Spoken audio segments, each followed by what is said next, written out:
that's not a rule. So it's important to think about the position of the lumbar spine, the activity of the abs, as an important guide for, is this the right position for them? In the picture for the psoas, Angie's like putting her hand, her head maybe almost touching her foot. And I've got like a strap on, and I'm like that. That makes a lot of sense. It's the same position for both of us. The difference is, at that position, can she still be engaged in the abs? Yeah. You gotta be careful, but probably at that point, if she's flexed that much, if she's contracting her abs, then it could be compressing the spine, because the point of attachment between these two. But there's other abs that can be active, and what's important with the abs that can be active is that they're creating tension on the fascia of the lumbar spine.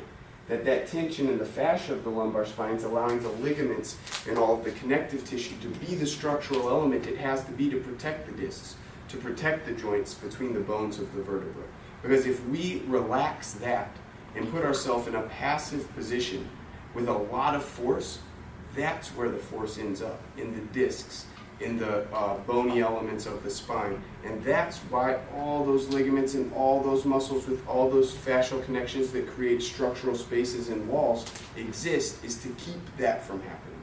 So we need to have the activity.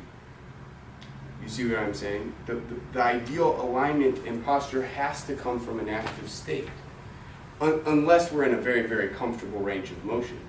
But for a lot of people, laying flat on your back isn't in a comfortable range of motion for their body, so they need something under their knees to raise their hips into a little bit of flexion, to release the hamstrings a little bit at the same time at the knee, and let them be like, because they need that, you know? Do they need to help their bodies get into a little bit better posture where laying on their back flat feels good? Yeah. But that's a process, and that's learning how to find the alignment and move into the alignment with alignment at all times, because the body listens. And if we give it the stimulation through the connective tissue for all the nourishment to happen, it adapts. The most highly adapted and highly adaptive and highly influential tissue is the connective tissue. But it's what a lot of people ignore because it's acellular, meaning there isn't a mitochondria, there isn't a nucleus, there isn't a DNA. It's just protein matrix. We'll look at it tomorrow. But it's constantly moving and adapting chemically and structurally, more rapid than anything. Right now my connective tissue is one way, right now it's a new way, because it's constantly listening. Every time I breathe, it's a stimulation. Every time I step, it's a stimulation. And if we breathe and step better, it responds and adapts and becomes better, and the cells get more nutrition, and our posture becomes better, and we're able to find our alignment further into a posture that extends beyond our previous capacity because of the connective tissue stimulation. So all of these coordinated elements are important, like the hamstrings. Attachment to the knee is why I can bring my knee up here when it's bent, but I cannot come close. Oh, it's so hard for me to extend my knee to that because my hamstrings are saying no. You see what I'm saying? So we can have a lot of range of movement at the hip and pelvis with our knee bent or our knee extended, depending on which position we're going into. Easier with my knee bent if I'm going forward, easier with my extended if I'm going back, because it changes the relationship of the muscles that attach across more than one, biarticular muscles across more than one joint. Because this attaches to my pelvis and my knee, it affects my hip and my knee, and so I need to pay attention to where my knee is and my hip is in order to know its length. This is the shortest it can be, this is the longest it can be, this is somewhere in between. No tension. You see what I'm saying? Until I get a contraction. So that is the end of the first course. It's just to build a context. I have a few videos. It's probably about 15 minutes of material if you guys would be interested in going through them to end. It's about 4 o'clock now.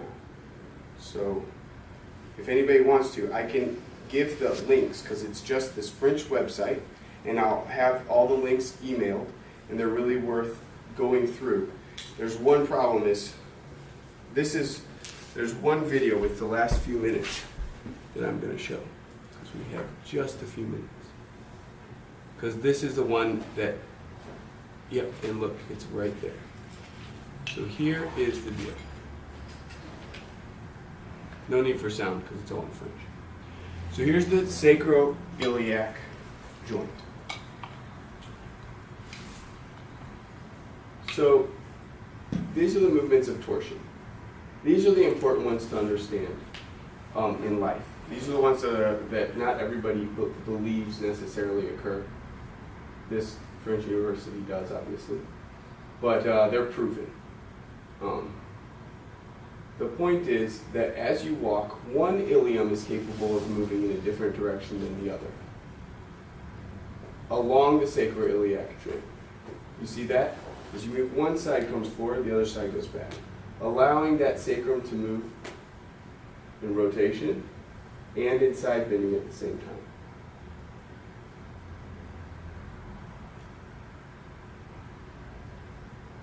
They have a wrong arrow in this.